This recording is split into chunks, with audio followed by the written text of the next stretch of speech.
Hey guys, welcome back हो गया है चैनल पर। एक तो मुझे ना ये समझ में नहीं आ रहा है ये किस किस्म की पीआर है जो करवाई जा रही है। मतलब इतनी पीआर मैंने कभी किसी की नहीं देखी है, मतलब कभी किसी की नहीं देखी जितनी दीपिका कक्कर की पीआर हो रही है। ये पीआर क्या, मुझे लगता है, मुझे एक चीज़ समझाओ कि ये पीआर फेक हो रही है, मतलब फ्री हो रही है, फेक नहीं सॉरी, फ्री हो रही है या पेड पीआर है। मतलब इतनी पीआर मैंने लिटरली किसी की नहीं देखी है। अभी देखो, इतने टाइम पुरानी बात है, मतलब 2-3 महीने हो गए, 2 महीने तो हो ही गए ना। मई में बात हुई थी, मई और अप्रैल, और नहीं, मई के बाद अप्रैल नहीं आता है, क्या होगा मेरा, जून और जुलाई, मतलब 2 महीने पुरानी बात है। और ये बात ऑलरेडी डिस्कस हो चुकी है। उसके बाद अभी दोबारा से उसकी एक हाईलाइट बनाकर हेडलाइन बना के पेश किया गया कि दीपिका और शुएब ने जो है वो अपने भतीजे को जो है वो बर्थडे पर गिफ्ट दिया है उसकी इंश्योरेंस पॉलिसी। मतलब भाई, ये तो हमें तो पहले ही पता है, उस चीज़ पर तो हमने डिस्कशन भी कर लिया, हर एक चीज़ हो गया। अब दोबारा क्यों निकाल कर आ रहे हो? क्या चाहते हैं? मतलब ये मीडिया वाले चाहते हैं कि भाई उनको नए सिरे से गालियाँ पड़े इन सारी चीज़ों पर। मतलब या तो ये करवा रहे हैं या तो वो लोग खुद अपनी मन मर्जी से कर रहे हैं, लेकिन कुछ तो चल रहा है भाई। बहुत खतरनाक किस्म का पीआर हो रहा है। अभी जैसे दीपिका कक्कर की जो भी थेरेपी चल रही है, तो उस थेरेपी का पीआर हुआ है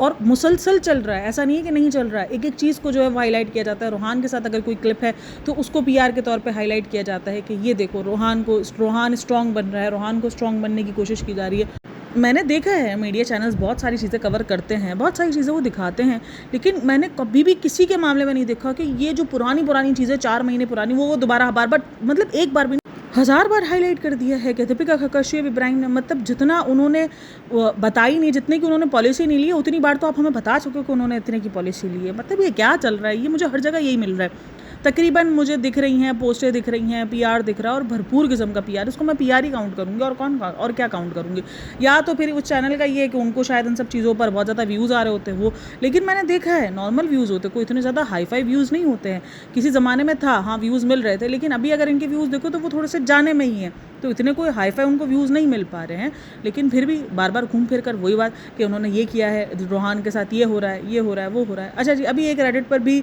अच्छा पोस्ट लगी है, और उस पोस्ट पे क्या हुआ है वो पोस्ट मैं आपको बता दूँ। उससे पहले भी हैदर के ऊपर बात कर चली गई थी। अब देखो, ये सारी चीज़ें ऑलरेडी हो रही होती है, ठीक है। उसके बाद अगर मैं उन सब चीज़ों को हाईलाइट करती हूँ और उस सब चीज़ों को गलत कहती हूँ तो मुझे कहा जाता है, अरे तुम हाईलाइट करिए, तुम गंदा बोल। जब हम उनकी बुरी चीज़ को बुरा कह सकते हैं, जब उनकी साथ कोई बुरा कर रहा है या कोई ऐसी चीज़ कर रहा है, तो जब हम उनको गलत कह रहे हैं तो उस चीज़ पर यह है कि हम उस चीज़ को प्रमोट कर रहे हैं। नहीं, हम सिर्फ उसको गलत बोल रहे हैं कि गलत है, बच्चा बहुत छोटा है। और यही चीज़ रोहान के साथ भी कही गई और यही चीज़ अब हैदर के साथ। और मैंने ना, पता नहीं अपनी लाइव में, हाँ शायद मैंने लाइव में ये बात कही थी, और मैंने अभी भी ये बात कह रही हूँ कि जो रोहान और जो हैदर है ना, अगर ये हैदर इनके व्लॉग्स में भी दिखना शुरू हुआ शुएब और दीपिका के व्लॉग में, तो मैं आपको गारंटी से बता रही हूँ ये बच्चा भी कॉल आउट होना शुरू हो जाएगा। क्योंकि वो भी बहुत सारे, अभी अगर आप इसका ये वाला शुएब इब्राहिम का व्लॉग देखो तो वो उसको बोलता है अब्बा बोलो अब्बा, वो नहीं बोलता, वो मुंह मोड़ के चला जाता है कि नहीं, मेरे को तुमको एंटरटेन नहीं करने का, तुम जाओ यहाँ से, दिमाग नहीं सड़ाओ। उसका बच्चे का वही वाला एटीट्यूड था, एंटरटेन नहीं करने का, दिमाग नहीं सड़ाओ, शाबाश शार्ट हो जाओ मामा, इधर से दिखना नहीं मेरे को।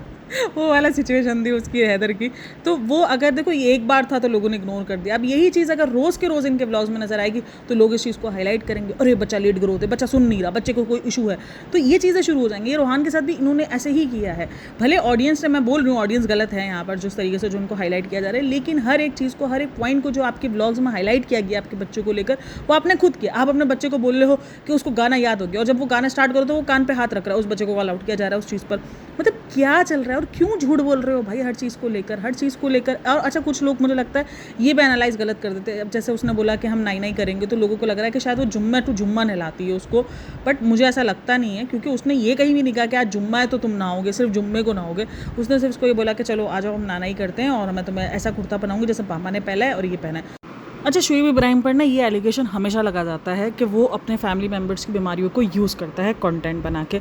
अब वो कैसे है ये वो खुद ही एक्सपोज कर देते हैं अपने आप को। अभी ये रिसेंट दिनों उसके पापा की तबीयत ठीक नहीं थी, तो उसने दीपिका जब अपने फर्स्ट थेरेपी के लिए गई थी तो उसने दीपिका को नहीं दिखाया था। अगर आपको पता हो, उसने बिल्कुल भी झलक नहीं दिखाई थी, उसने सिर्फ उसकी आवाज़ सुना दी थी कि आवाज़ सुन लो, जिस पर हम सब ने तारीफ़ की थी कि यार देखो बहुत अच्छी बात है कि उसने दीपिका को नहीं दिखाया और वो अपने पापा को नहीं दिखा रहा, वो सारी चीज़ें। लेकिन क्योंकि उसके पास कॉन्टेंट ऐसा था जिसके अंदर वो बोल भी रहा था, एक सोफे पर बैठ के भी अगर वो अपडेट दे रहा था तो लोग उसके अपडेट देखने के लिए जा रहे थे, ठीक है। लेकिन आज आज क्योंकि उसको पता है कि उसके पास कोई कंटेंट नहीं है, तो इसलिए उसने दीपिका की आज थेरेपी वाली पिक्चर जो है, वो इतनी बड़ी पिक्चर जो वो थंबनेल में जाके फिक्स करी है कि इन्फ्यूजन डे, और वो सबको पता है वो बेड की जो पिक्चर है वो हॉस्पिटल के बेड पर है। तो ये इसको यूज़ करना नहीं कहेंगे तो उसको क्या कहेंगे, लेकिन वो अपनी मन मर्जी के मुताबिक यूज़ करता है, क्योंकि उसको पता है कि उस वक्त उसके पास कंटेंट था, नीड नहीं थी, लेकिन अभी उसके पास कंटेंट नहीं है तो इसलिए उसको नीड है। तो ये चीज़ें हैं जो ये खुद ही पकड़ा जाते हैं। पहले ये नहीं शेयर कर रहे होते, उसके बाद अचानक शेयर कर देते हैं, पकड़ा जाते हैं, लोगों को दिखना शुरू हो जाता है कि ओ भाई मतलब अब तुम्हारे पास कुछ ऐसा नहीं है, क्योंकि उस वक्त तो पापा की तबीयत की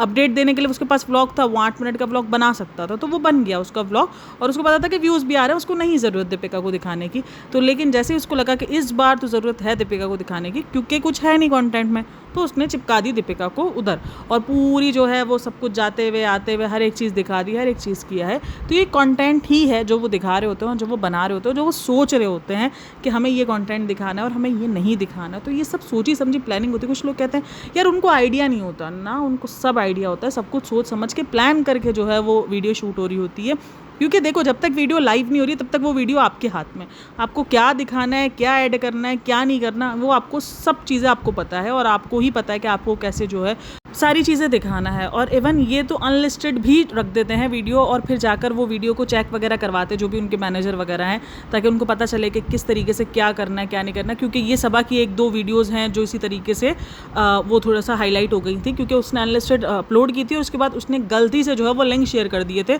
और लोगों ने देखा था। उसके बाद जब वो रियल वीडियो आई थी तो उसमें से कुछ क्लिप्स कट थे, तो यानी उनके मैनेजर्स उनको बता देते कि ये यहाँ से कट कर दो, ये यहाँ से कट कर दो। तो ये सारी चीज़ें हो रही होती हैं। अच्छा जी, वीडियो स्टार्ट होती है वहीं हॉस्पिटल से स्टार्ट होती है कि हम आ चुके हैं और अभी कुछ शाम के टाइम इतने बज रहे हैं और ये दीपिका यहाँ पर है और लॉकअप चल रहा है, क्योंकि दीपिका लॉकअप देख रही है और ये इसका ट्रीटमेंट चल रहा है, जो थेरेपी है वो चल रही है। अच्छा, ये कोई कॉल आउट नहीं है, ये कोई ट्रोल नहीं है, ये कुछ भी नहीं है, ये एक सजेशन है। और जो मुझे पता है कि जब आप कोई ऐसी सिचुएशन में होते हो, जब आपकी कोई थेरेपीज़ वगैरह चल रही होती है, तो इस टाइम पर आपको इन सारी चीज़ों से अवॉइड करके, कोई कुरानी आयत हो गई, सूर्य रहमान खास करके कहा जाता है, जो भी ये कैंसर पेशेंट्स हो गए या जो पेशेंट्स हो गए उनको कहा जाता है सूर्य रहमान, जो मुस्लिम होगा उन सबको पता होगा कि कहा जाता है कि उनको वो सुनाना चाहिए इन थेरेपीज़ के दरमियान भी, क्योंकि वो एक अच्छा जो है वो आपके लिए काम करता है। और उस टाइम पर आपको थोड़ा पढ़ते रहना चाहिए ताकि वो थेरेपी वगैरह का जो भी है वो आप पर असर करे उस टाइम पर। मतलब अगर आप कोई भी रिलीजन से बिलोंग करते हो, इवन मैंने बहुत सारे रिलीजन में दूसरे में, जैसे मेरी बहुत सारी एक फ्रेंड है, बहुत सारी फ्रेंड्स बोलूँ, बहुत सारी एक फ्रेंड नहीं, बहुत सारी फ्रेंड्स हैं जो कि नॉन मुस्लिम है, जो कि हिंदू रिलीजन से बिलोंग करती हैं। तो मुझे पता है कि वो भी जब ऐसी कोई सिचुएशन में होती है, जब उनकी तबीयत ख़राब होती है, तो वो अपने जो उनके रिलीजन में पढ़ने की चीज़ होती है वो पढ़ती हैं, ठीक है। तो मतलब वो भी अवॉइड करते हैं, वो भी अवॉइड करने का कहते हैं कि नहीं यार, इस टाइम पर आप जो है वो इन सारी चीज़ों को अवॉइड करके, आप जो भी आप जिस रिलीजन से बिलोंग करते हो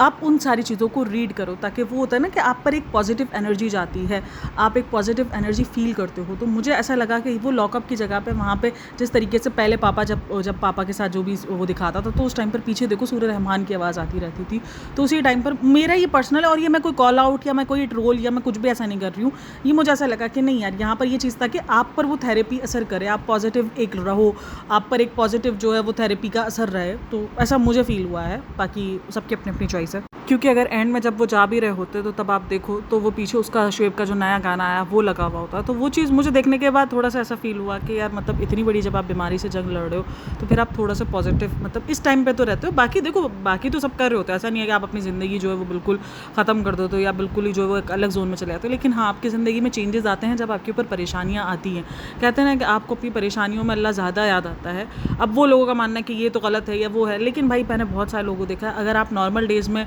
अगर आप सिर्फ नमाज़ पढ़ रहे हो और कुरान शरीफ पढ़ रहे हो, वहीं पर अगर अल्लाह ना करे आप पर कोई परेशानी आती है तो आप थोड़ा सा अल्लाह की तरफ और ज़्यादा रुजू करते हो, आप थोड़े से नवाफिल बढ़ा देते हो, मतलब दुआएं मांगना, बहुत ज़्यादा देर तक आप दुआएं मांग रहे होते हो, पढ़ना स्टार्ट कर देते हो। कभी कोई कुछ पढ़ रहा होता है, कोई जो है वो कुछ बता देता है कि देखो ये पढ़ लो, इस तरीके का पढ़ लो तो इससे निकल जाओगे, वो निकल जाओगे। और कहते हैं ना कि डूबते को तो तिनके का सहारा होता है। तो इसलिए मुझे ये चीज़ थोड़ा सा अजीब लगी है देखने को। अच्छा, यहाँ पर इन्होंने बार बार इस चीज़ को हाईलाइट किया कि रोहान क्रैंकी हो रहा है, रोहान ये हो रहा है, रोहान जो है बहुत ज़्यादा अकेला रहा है, ये रहा है। तो ये चीज़ तो आपके फैमिली के लिए ही बहुत बुरी होनी चाहिए। यहाँ पर आपको ये नहीं पता आप अपनी फैमिली को ही जो है वो एक्सपोज कर रहे हो, क्योंकि इतनी बड़ी फैमिली होने के बाद भी अगर आपका बच्चा इतना अकेला फील रहा है दीपिका के साथ, आपने ये भी नहीं कहा कि फैमिली के साथ सिर्फ, आपने कहा सिर्फ दीपिका के साथ, मतलब ये चीज़ आपके लिए एक सोचने का मरहला है कि आपकी इतनी बड़ी फैमिली होने के बाद भी आपका बेटा आपकी गैर मौजूदगी में इतना ज़्यादा अकेला रहा है। और ये उन्होंने एक बार नहीं, इन्होंने तकरीबन इस बात को 10 से 12 बार दोहराया है, रोहान बहुत ज़्यादा अकेला हुआ है रोहान दीपिका के साथ। तो ये चीज़ आपके लिए भी सोचने का मकाम है, मुझे लगता है, क्योंकि ऑडियंस ने तो देखो ये चीज़ नोटिस कर ली कि आपका बेटा इतना अकेला क्यों है। आपकी इतनी ज़्यादा फैमिली मेम्बर्स है भाई, आपकी पूरी फैमिली भरी पड़ी है, उस दरमियान आपका बच्चा इतना अकेला क्यों है। मतलब आपको उसके इतने अकेले रहने की वजह से वो क्रैंकी हो चुका है, वो बहुत ज़्यादा मतलब एक अलग जोन में जा चुका है। तो ये चीज़ तो ख़तरनाक है ना भाई। पीछे फैमिली तो पूरी ज़्यादा थी, नाजा खाला भी थी उस टाइम पे, तो सारा महर सब थे, मतलब एक भरा पूरा माहौल था। और जब ऐसी कोई सिचुएशन होती है तो बंदा इन सब चीज़ों पे तो और ज़्यादा फैमिली दिखा रही होती है ना, कि नहीं यार फैमिली सपोर्ट होता है। सिर्फ उसको सोने के लिए भी अकेला छोड़ दिया जाए तो वो बहुत बड़ी बात होती है, वरना आसपास उसके रहते हैं सारे लोग। ये नहीं कि भाई देखो अगर कोई आसपास रह रहा है तो आपको खिदमत ही करनी है सारे, लेकिन अकेला नहीं छोड़ा जाता कि नहीं भाई अकेले हैं, बिल्कुल घर में कोई भी नहीं है, ऑब्वियसली छोटा बच्चा है वो परेशान हो रहा है, तो आप आसपास रहते हैं, इतने सारे लोग थे, तो ये तो सवाल निशान आप लोगों पे ही बन रहा है। अच्छा, उसके बाद वो थेरेपी वगैरह हो गई, और उस थेरेपी को लेकर भी बहुत सारी बातें जो है वो कमेंट सेक्शन पे तो चल रही थी कि दीपिका मैम बहुत ज़्यादा स्ट्रॉन्ग है, वो कितना ज़्यादा मुस्कुरा रही हैं, और इस थेरेपी में वो कितना ज़्यादा, उसने भी जब बात हुई तो बोला कि मुझे नींद आ रही है, और इस टाइम पर ज़बरदस्ती खुद को जगाना और ये सब कुछ, अगर आपको नींद का इंजेक्शन वगैरह या जो भी आपको दिया गया है आप सो जाओ, मतलब रेस्ट इस टाइम पर ज़्यादा ज़रूरी है, ये सारी चीज़ें बहुत ज़रूरी है। व्लॉग वगैरह से ज़्यादा आपको जो अपनी सेहत पर ध्यान देना चाहिए भाई। जो आपकी थेरेपीज़ चल रही है, जिस चीज़ का आपका इलाज चल रहा है, वो कोई छोटा मोटा इलाज नहीं है, वो कोई छोटी मोटी बीमारी नहीं है, वो एक बहुत बड़ी बीमारी है। तो उसमें तो जितना हो आप अपने आप को केयर करो, अपने आप को थकाओ नहीं, अपने आप को जो है वो ज़बरदस्ती, मतलब अपनी बॉडी के साथ किसी भी किस्म की ज़बरदस्ती मत करो। आप अपनी बॉडी, अगर आप वो सोना मांग रही है उसको सोने दो, अगर वो जागना चाह रही है उसको जागने दो, अगर उसको हिम्मत नहीं है उसको पड़े रहना उसको पड़े रहने दो, हिम्मत करो, आहिस्ता आहिस्ता थोड़ी थोड़ी हिम्मत का वो वाला सीन होता है। लेकिन अपनी बॉडी के साथ भाई इतना ज़्यादा ज़्यादती मत करो, उसको इंजेक्शन लगाया करो, उसको नींद आ रही बट वो फिर भी जाग रही, भाई सो जाओ, रेस्ट कर लो थोड़ा सा आराम से, मतलब क्योंकि ज़रूरी है ना इस टाइम पर आपकी ये सिचुएशन। अच्छा, उसके बाद जो है वो लोग आए हैं घर में, और उन्होंने देखो अगेन जो उन्होंने जो चीज़ें बताई थी कि रोहान ऐसे बिहेव कर रहा है, रोहान जो है उस तरीके से, लेकिन उलट हुआ जब वो कैमरा खुला, क्योंकि ऑडियंस आपको आपके कहने पर और जो बिहेवियर दिख रहा है आपको उस पर ही जज करेगी। आपने ये दिखाया कि रोहान बहुत ज़्यादा जो है इस दफ़ा उदास था और ये था, और रोहान चाह रहा था कि हम घर आ जाए, जबकि वो जब दरवाज़ा खुला है रोहान, मतलब एक होता है ना कि भाई बच्चे, क्योंकि लोगों ने वहाँ पर कमेंट्स भी किए हैं, बहुत सारी बातें हैं कि अगर ऐसा कुछ होता है, बच्चे अगर नहीं चाह रहे होते तो वो बहुत ज़्यादा चिपक जाते हैं, और वो ये सारी चीज़ें होती है ना कि वो बिल्कुल जैसे ना बहुत ज़्यादा खुशी का इजहार करते हैं, लेकिन वो बच्चा गुस्से में ही था, उस बच्चे ने जो है वो अलग से ही वो बिहेव कर रहा था, गुस्से में नहीं था, वो अलग से ही बिहेव कर रहा था। उसको बोले थे हगी कर लो तो वो मना कर रहा है नहीं, और वो सारी चीज़ें, मतलब वो ये सब कर रहा है। और सबसे जो एक क्वेश्चनेबल बना है कि आप थेरेपी लेकर आ रही हो, मतलब आप जो है वो एक हॉस्पिटल से आ रही हो, और आपका बच्चा भी उस टाइम पर, मतलब एक जाहिर सी बात है एक बच्चा है वो भी बच्चे वाली जोन में ही है, तो आपको सबसे पहले चेंज वगैरह करके फिर आपको जो है वो उसको इतने ज़्यादा करीब और ये सारी चीज़ें होनी चाहिए। ये मुझे भी लगता है कि भाई अगर आप हॉस्पिटल से आ रहे हो तो आप पहले अपने आप को चेंज वेंज करके, जहाँ आपके बच्चे ने इतना वेट किया वहाँ 5 मिनट और वेट करा के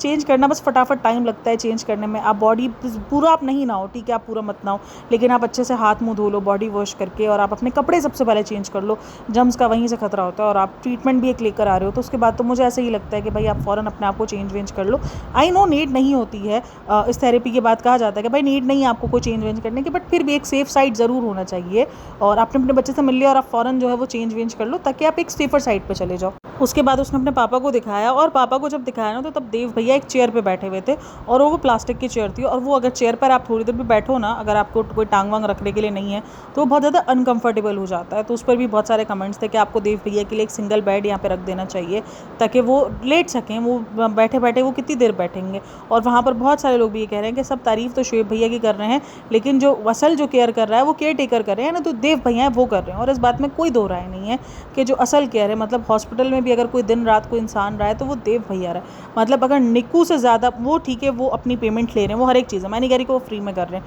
बट निकू को जितना, क्योंकि निकू भी तो कोई ऐसा नहीं है ना कि पैसे नहीं ले रहा, भाई निकू भी तो पैसे ले रहा है, हर इंसान एक पैसे ले रहा है, लेकिन जितनी तारीफ़ निकू की गई उतनी देव भैया भी डिज़र्व करते हैं। लेकिन देव भैया की तारीफ़ इसलिए ज़्यादा नहीं की गई क्योंकि फिर ऑडियंस उन्हीं को कॉल आउट करना शुरू कर दी थी, इसीलिए जो है वो ज़्यादा देव भैया को। और एक चीज़ मैंने देखी है, शोएब इब्राहिम बहुत ज़्यादा जो है वो काम को लेकर है कि OTT पे किसी की नज़र पड़ जाए, ये हो जाए वो हो जाए, मतलब फ़रा मैम को जो है वो बार बार टैग करते हैं, बोनी कपूर को, और इन सबको टैग किया जाता है। भाई काम आपको ऐसे नहीं मिलेगा, मतलब ऐसे ऑनलाइन मांगने पे काम नहीं मिलेगा। आपको जाके ऑडिशंस देने पड़ते हैं, आपको जगह जगह घूमना पड़ता है, आपको ऑडिशंस देने पड़ते हैं। आप इतने बड़े स्टार नहीं बन चुके हो कि आपके घर पर आके आपको स्क्रिप्ट ये दी जाएंगी कि ये स्क्रिप्ट है, ये स्क्रिप्ट है। आप फिलहाल जो है वो ऑडिशंस वाली सिचुएशन में हो, खास करके OTT के लिए, इन सारी चीज़ों के लिए, कि भाई हाँ ऑडिशन दे रहे हो, किसी में सेलेक्ट होगे, किसी में नहीं होंगे, फिर आगे चलकर आपको पता चलेगा। लेकिन वो वाले नहीं है। आप अगर इस तरीके से टैग करते रहोगे फरा मैम को कि लॉकअप इसलिए देख रही हैं क्योंकि उसमें फरा मैम है, तो ये वाली सिचुएशन मतलब कुछ भी भाई, मतलब फरा मैम है इसलिए जो है वो लॉकअप देख रहे।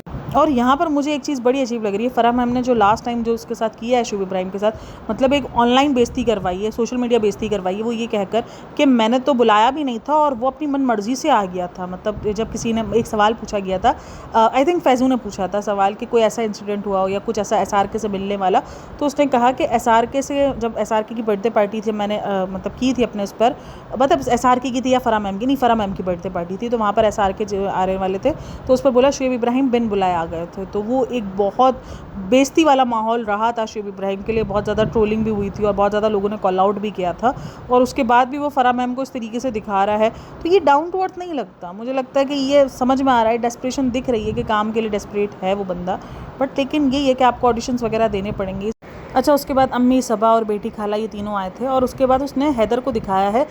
उस तो जिस टाइम पर वो हैदर को दिखा रहा था ना, उस टाइम का किसी ने स्क्रीनशॉट लेकर और वो रेडिट पे पोस्ट कर दिया, और फिर वो वहाँ पर वो सारी सिचुएशन कि ये देखो शुएब इब्राहिम ने ऐसा दिखा दिया है। लेकिन शुएब इब्राहिम ने दिखाया, मैं मान रही हूँ कि उसने वो क्लिप ज़रूर ऐड किया है, लेकिन स्क्रीनशॉट लेकर और वो जो आपने लगाया वो आपने लगाया, ठीक है, तो स्क्रीनशॉट लेकर वो लगाना अक्सर जो है वो बच्चे इस सारी सिचुएशंस में होते ही हैं। अभी ये जो फेस है ना बच्चों का, ये भी बढ़ने वाला फेस है। अभी बच्चे बहुत सारी चेंजेस होती है, बच्चों के अंदर बहुत कुछ अजीब दिख रहा होता है जैसे, लेकिन वो बड़े बड़े हो रहे होते हैं तो वो ठीक होने शुरू हो जाते हैं, तो इट्स ओके वाली सिचुएशन रहती है। लेकिन हाँ, मैं इस बात से कभी डिनाई नहीं करूँगी कि अगर हैदर जो है वो शुएब के व्लॉग्स में दिखना शुरू हो गया ज़्यादा, तो वो उस चीज़ पर कॉल आउट होना शुरू हो जाएगा, क्योंकि वो अगर सबा के व्लॉग में देखो तो हैदर बहुत कम दिखता है। इस वाले व्लॉग के अंदर भी रोहान एक्स्ट्रा नज़र आया है, रोहान को लोगों ने नोटिस किया है। दरअसल वो नोटिस इसलिए भी कर लिया क्योंकि वो इतने दिन बाद इसका घर का व्लॉग है, तो उसमें रोहान जो है वो, वरना वो पहले भी इसी तरीके से रोहान को शो करता था, मतलब रोहान रोहान रोहान वीडियोस में उसके ज़्यादातर रोहान ही हो रहा होता था। तो जब आप जो वीडियो में दिखाओगे तो बात उसी पर ही ज़्यादातर होनी शुरू हो जाएगी। मैं मानती हूँ कि भाई बच्चे पर बात नहीं होनी चाहिए, बच्चों को नहीं कॉल आउट करना चाहिए, लेकिन वो दिखा रहे ऑडियंस को भरपूर किस्म से रोहान, तो हर कोई ऑडियंस जो है वो इतनी सेंसिटिव नहीं होती है, वो फिर बात कर लेते हैं भाई, वो फिर जो भी उनका दिल करता है वो बोल देते हैं, लिख लेते हैं, कॉल आउट कर देते हैं बच्चे को। अच्छा, आज की वीडियो में रोहान भी बहुत ज़्यादा नज़र आया और हैदर को भी बहुत बार शूट किया है, क्योंकि हैदर जो है वो 2-3 बार जो है वो आया है, तो उसमें बहुत ज़्यादा शूट हैदर को भी किया गया है, और ये सारी चीज़ें वीडियो में नज़र आई हैं। अच्छा जी, इस वीडियो को मैं यहीं पर एंड करती हूँ। आप लोगों का कहना है इन सब के बारे में मुझे लाजमी बताना, बाकी जो मेरे पॉइंट ऑफ व्यू है उसके साथ आप लोग कितना ज़्यादा एग्री कर सकते हो। देखो, कुछ बातें जो हैं वो कॉल आउट होने के लिए या ट्रोल होने के लिए नहीं होती है। अच्छा, एक और चीज़ जो इन्होंने अभी प्रमोशन की है फर्स्ट ट्राई को लेकर, तो उस पर मेरी एक सब्सक्राइबर है, उसका कहना ये था कि पहले ये लोग अपने बच्चे दिखाते नहीं और फिर पूरे तरीके से हर जगह अपने बच्चों को जो है वो शो करवा देते हैं। तो बहुत सारे जो इन्फ्लुएंसर्स हैं वो फर्स्ट क्राई की जो है वो प्रमोशन करते हैं, और वो अपने बच्चों को मतलब उनको दिखाना पड़ता है, क्योंकि प्रमोशन आती है जिसके अंदर जो है वो बच्चों को कपड़े वगैरह पहना कर और वो तस्वीर वगैरह, तो ये होता है। मैं हमेशा यही कहती हूँ, जब बच्चा जब पैदा होता है उसकी शक्ल आपने छुपा के रखी हुई होती है, लेकिन फिर जब जिस एज के अंदर बच्चों को ज़्यादा डर होता है कि भाई वो हरकतें कर रहा होता है, क्यूट क्यूट सी लोगों की नज़रों में आ रहा होता है, उस टाइम पर वो लोग बिल्कुल खुलासे से जो है वो बच्चों को पेश कर देते हैं कि ये लो मेरे बच्चे को जज भी करो, जो भी करना है करो। तो ये सब चीज़ें, ये तकरीबन इन्फ्लुएंसर्स ये आपको ये सारी चीज़ें करते हुए नजर आएंगे। तो चलो जी, वीडियो को करते हैं यहीं पर एंड। आप लोगों का कहना है इन सब के बारे में मुझे लाज़मी बताना। अच्छा, एक वीडियो ना मैंने बना के रखी हुई है, लेकिन मैं थोड़ा सा इस कश्मकश में हूँ कि मैं उस वीडियो को अपलोड करूँ या ना करूँ। रिसेंट दिनों कुछ चीज़ें हुई थी, तो उस चीज़ों पर मैंने अपना पॉइंट ऑफ व्यू, क्योंकि जाहिर सी बात है एक एलिगेशन लगाया जा रहा था, एक बात की जा रही थी, बट मैं थोड़ा सा जो है वो उस चीज़ पर हूँ। मैंने बना के रखी हुई है वीडियो, बट मैं थोड़ा सा सोच रही हूँ मैं पोस्ट करूँ नहीं करूँ, थोड़ा सा इस वाली सिचुएशन में हूँ। देखते हैं, आप लोग का क्या सजेशन है, अगर आप लोग को थोड़ा सा भी हिंट हो तो मुझे कमेंट में बता देना। बाकी चलो जी, मिलते हैं नेक्स्ट वीडियो में, तब तक के लिए टेक केयर, बाय बाय, अल्लाह हाफ़िज़।